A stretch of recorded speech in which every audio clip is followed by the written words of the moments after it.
4 मरतबा का सांसद हूं मैं, और हर थोड़े दिन को मेरे पत्थर फेंके जाते, घर पर शीशे तोड़े जाते। जब कभी भी हमारा कोई पार्लियामेंट में भाषण होता या हमारा कोई इंपॉर्टेंट स्पीच होती तो फौरन ये लोग आकर पत्थर मारते हैं। बीजेपी के 9 साल में फिरका परस्ती के माहौल को बढ़ावा दिया है। आप देख रहे हैं SGL न्यूज डिजिटल, सच के साथ। ऐसा है, देखिए कि एक तरफ नू में मुसलमानों के 750 इमारतों को बुलडोजर के जरिए तोड़ दिया गया, जिसमें उनके घर भी थे, मेडिकल शॉप भी थे, झोपड़ियां भी थे। तो अब शायद हम इंतजार कर रहे हैं कि हमारे घर पे बुलडोजर आ जाए, तो पत्थर मार रहे हैं। जब कभी भी हमारा कोई पार्लियामेंट में भाषण होता या हमारा कोई इंपॉर्टेंट स्पीच होती तो फौरन ये लोग आकर पत्थर मारते हैं। तो ये तो सिलसिला चल रहा है, एक तरफ मुसलमान को बुलडोजर चल रहा है और एक सांसद के घर में पत्थर गिर रहे हैं। मेरे को एक SMS के जरिए किसी ने धमकी दी थी, तो मैंने 5 दिन पहले कंसर्न इंस्पेक्टर को लेटर लिखकर ये बताया, वो टेलीफोन नंबर भी दिया और वो जो मैसेज आया वो भी दिया। वो मेरे से आके पूछते कि सर आप लेटर लिख कर दीजिए कि आपका जो CDR है हम निकालें। मतलब CDR क्यों निकालेंगे, मेरा राइट टू प्राइवेसी का इशू है। मैं आपको दे रहा हूँ कि इस नंबर पर आया है, मैं आपको फोटो दे रहा हूँ, मैसेज क्या दे रहा हूँ, आप देखिए, उस पर एक्शन लीजिए। मैं जो कह रहा हूं ना कि बीजेपी के 9 साल में एक इनसिक्योरिटी का माहौल इन्होंने पैदा किया है, फिरका परस्ती के माहौल को बढ़ावा दिया है। जो बात मैंने पार्लियामेंट में कही थी वो आपसे कह रहा हूं, यही तो उसकी मिसाल है। 4 मरतबा का सांसद हूं मैं, और हर थोड़े दिन को मेरे पत्थर फेंके जाते, घर पर शीशे तोड़े जाते। अरे इसके पीछे उन लोगों का हाथ है जिन्होंने वर्दी पहनकर आतंकवाद के मुजाहरे किए ट्रेन में।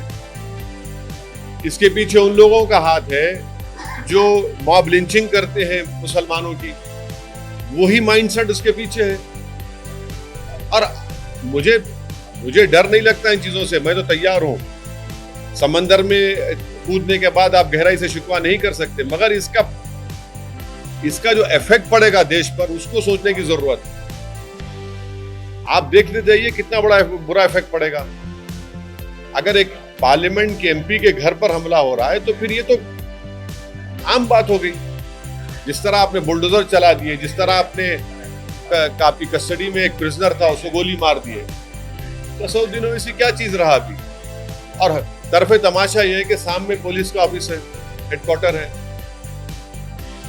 अगर ये जो हमारे घर पर किया जा रहा है, अगर कोई बीजेपी के बड़े नेता के घर पर, तो क्या होता बताइए, क्या होता बताइए, कितना बड़ा रिएक्शन होता। ये देश के लिए ठीक नहीं है, ये इसका नतीजा खराब निकलने वाला है और बीजेपी को इसका नोट लेना चाहिए। भारत के प्रधानमंत्री ना चीन पे बोलते, ना बुलडोजर पे बोलते।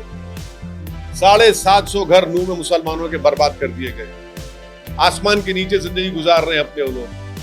तो मैं आपसे कह रहा हूं कि ये जो बातें की जा रही है ना, ये बातें अगर आप हिस्ट्री में जाएंगे तो 1933 में उस वक्त की जर्मनी की याद दिलाती है, जब यहूदियों को, जूस को कहा गया था कि आपके आइडेंटिफिकेशन के लिए आप अपने हाथ पर स्टार ऑफ डेविड पहनिए। तो यही जबान इस्तेमाल की जा रही है आज। फर्क इतना है कि वो यहूदी थे, आज यहां पर मुसलमान है। अब सिर्फ इस देश में क्रिस्टलनाक मूवमेंट होना बाकी है, और उसके बाद तो फिर जो तारीख में यहूदियों से हुआ था, जूस से, वो भारत के मुसलमानों से होने जाएगा।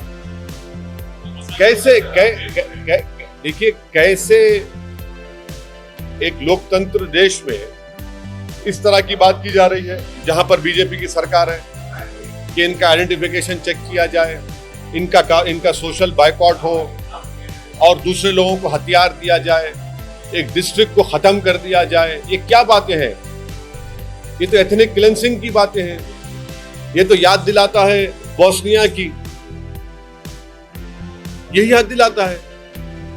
हम कल 15 अगस्त यौम आजादी मनाने जा रहे हैं और आप ये पैगाम दे रहे हैं पूरे देश को, और वो नू के मुसलमानों को जिन्होंने अपना सब कुछ कुर्बान किया देश की आजादी के लिए। महात्मा गांधी वहां पर जाकर नूह के मुसलमानों से कहा था कि तुम मत जाओ पाकिस्तान को। अब ये महात्मा गांधी को याद कर रहे हैं, इस तरह से याद कर रहे हैं आप। ठीक है, हिंसा हुई, हम उसका कंडेम करते हैं, मगर आप एक पूरी कम्युनिटी को कलेक्टिव पनिशमेंट दे रहे हैं। कहां गया प्रधानमंत्री का सबका साथ, सबका विकास, सबका विश्वास? और कहां गए वो लोग जो बड़ी बड़ी बातें करते थे कि आरएसएस से बात करना चाहिए? कहां गए वो लोग? किधर, कौन सी बिल में छुप गए वो लोग?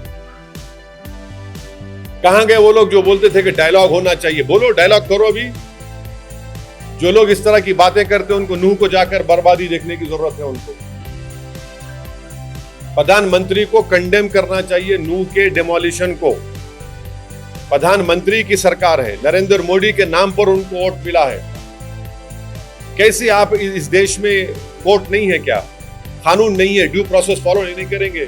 और सुप्रीम कोर्ट का ये ऑर्डर का वायलेशन है। ये जहांगीरपुरी में सुप्रीम कोर्ट ने साफ तौर पर कहा था कि due process should be followed, यानी आप प्रोसेस फॉलो करना चाहिए। आप पुरानी तारीख में उनको नोटिस देते और एक ही दिन में हजारों लोगों को आपने बेघर कर दिया। नमस्कार, मैं हूं ग्यासुद्दीन लसानी। इसी प्रकार की तमाम खबरों को देखने के लिए हमारे चैनल को सब्सक्राइब करें और बेल आइकन को जरूर दबाएं ताकि कोई भी वीडियो आपसे मिस ना हो। साथ ही वीडियो को तमाम दोस्तों में शेयर जरूर करें। धन्यवाद।